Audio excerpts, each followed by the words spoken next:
Magandang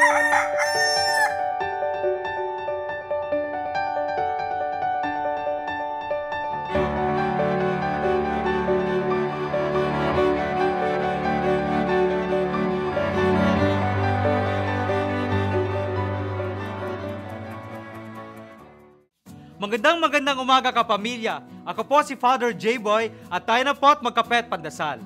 Kontento ka na ba sa buhay? Meron pa akong kwento.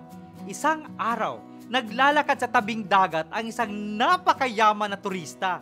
Nakita niya ang isang mangingisdang namamahinga sa ilalim ng punong nyog, katabi ang kanyang bangka. Anya, bakit wala ka sa laot? Hindi ba dapat kang nangingisda?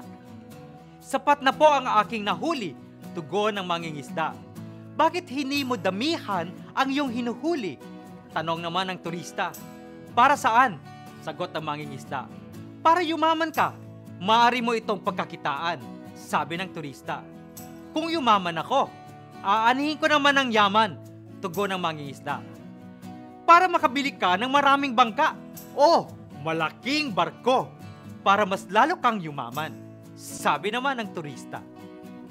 Kung mayaman na ako, para saan ang yaman ko? Tugon ng mangingisda.